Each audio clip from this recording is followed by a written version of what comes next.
Have you ever seen a couple and you thought, wow, they just seems to have it all together. They laugh, they support each other, and it's like something just clicked between them. You can feel the joy radiating from their connection. But here is the truth. That kind of marriage doesn't just happen by accident.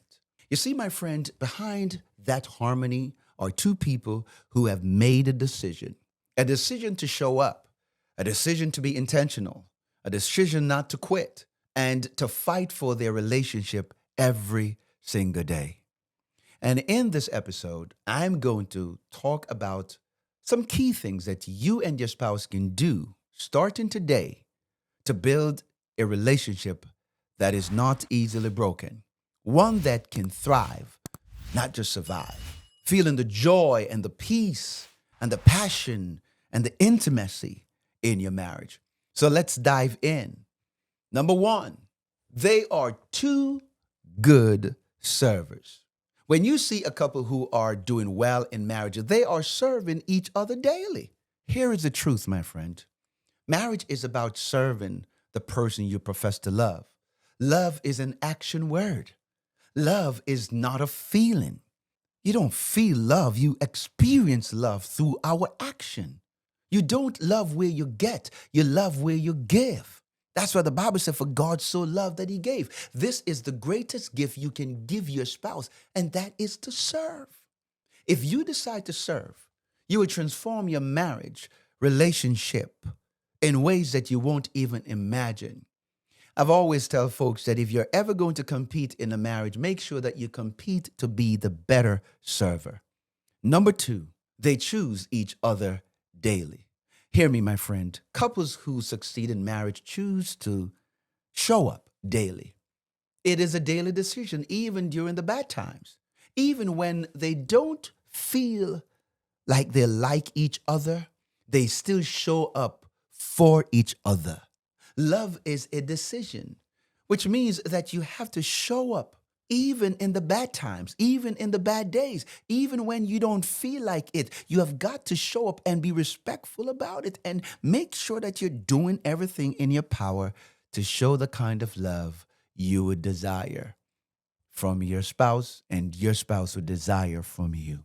Number three, they respect the covenant of marriage. Happy couples respect the covenant of marriage. Why? Because marriage is a God thing. He created it. It was created in the Garden of Eden before the fall. It is holy, it is righteous, it's real. God created marriage.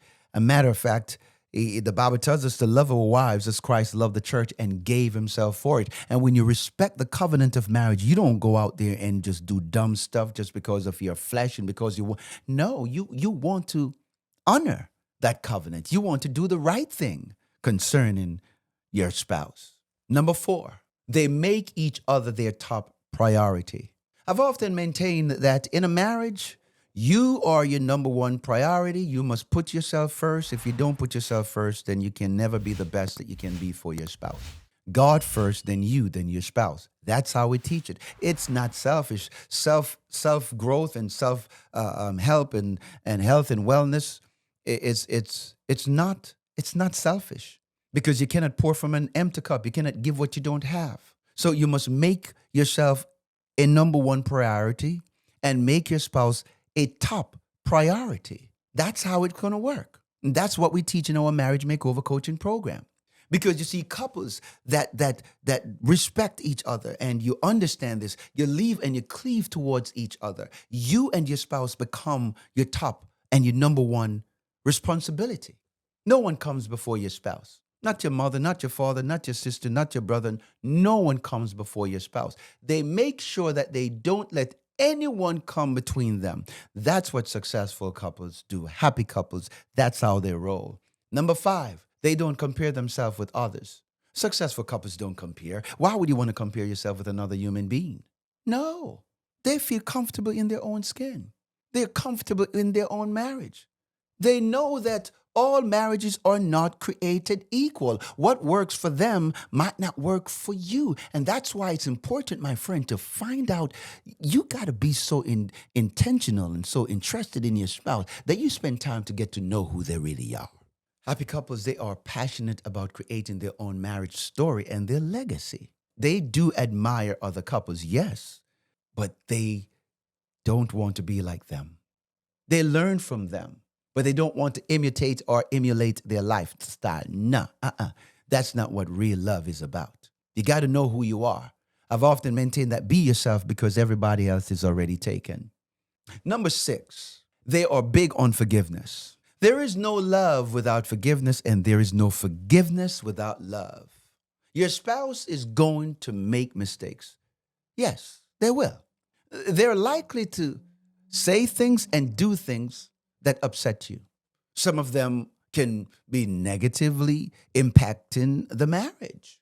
But as long as they take ownership for it and start doing the right thing, then it is much easier rather to forgive and let go. The best apology you can give your spouse is a changed behavior. It is one thing to make mistakes and hurt your spouse. It's another thing when your mistakes become a habit. It becomes a problem. It is not the will of God for your mistake to keep hurting your spouse. That's not love. You're experiencing a nightmare, and it's not the will of God. Listen, take responsibility, my friend. Take responsibility for it. Okay? Number 7, happy couples, they focus on personal growth. I am so big on this. Matter of fact, in our marriage makeover coaching program, this is one of the key components, the key areas that we focus on. Why? Because you're not really fixing your marriage. You're fixing yourself while you're in marriage. Successful couples understand that their marriage is a reflection of the both of them. Your marriage is a reflection of the both of you. You got to know that you don't have a marriage problem. You have a you problem in marriage. You bring your weight, you bring your trauma, you bring your issues, you bring your pain, you bring everything to the marriage, and you unpack these situations in your marriage. And here's the reality: your marriage will never outgrow who you are. This is why growth is so important. It is the difference maker. I always tell couples this, that when you get married, you're marrying 4 people: the person you date, the person you court, the person you marry, and the person they're going to become because of marrying you. The person you date, the person you court, the person you marry, and the person they're going to become because of marrying you. Can you honestly say that your spouse is better off because of you? Are you the kind of spouse that you would love coming home to? Are you an asset to your spouse or a liability? Are you a bridge or are you a burden? It matters how you show up in the marriage.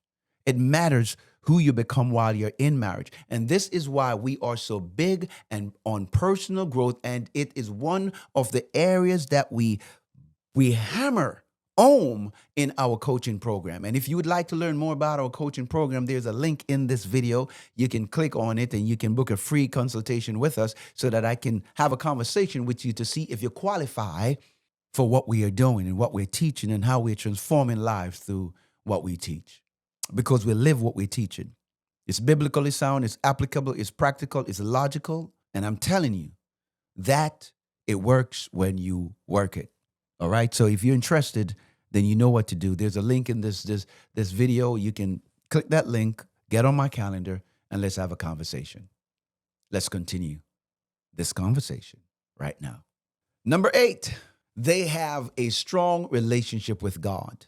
There you go. That is the key. Matter of fact, that's number 1 in our coaching program, your relationship with God, your spiritual growth. Because when your spiritual growth and your personal growth is right, everything else is going to be right. It is 2 key components that absolutely changed everything for us.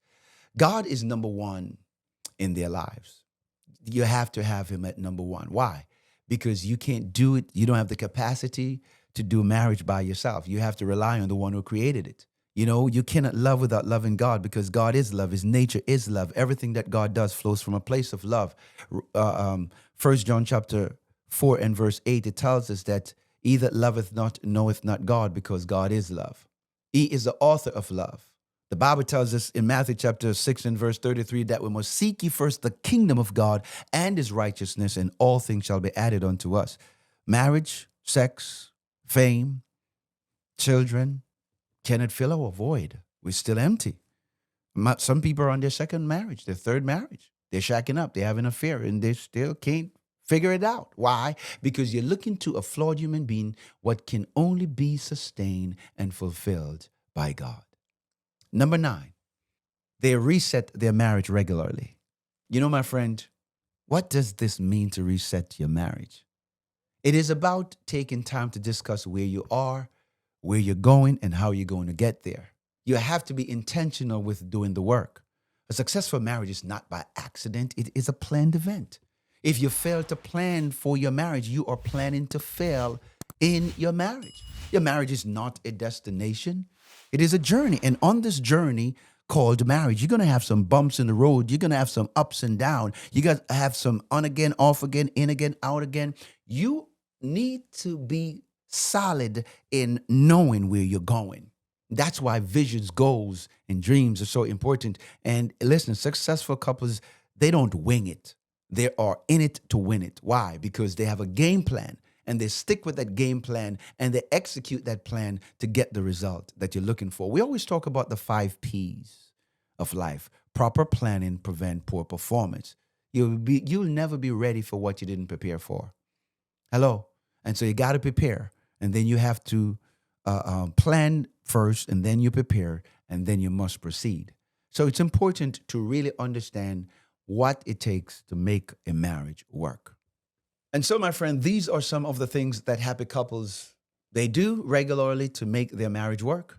And what are some of the things that you are working on right now to make your marriage work, to become better at marriage? I would like to hear from you. You can leave a comment in the comment section, and I'll definitely respond to it. Thank you so much. And if you are looking for real biblical sound coaching and teaching and mentorship, then you can book a clarity call by clicking on the link in our bio. And guess what? Get on my calendar. Let's jump on a Zoom call. Let's find out where you are, where you're going, and how we can help you to get there. Thank you so much for watching. May God bless you. Continue to strive and thrive in your marriage. And I pray that the Lord will continue to bless you as you navigate through life with your spouse. Thank you again. And I can't wait to see you in the next episode. Any great. Be blessed. Bye-bye.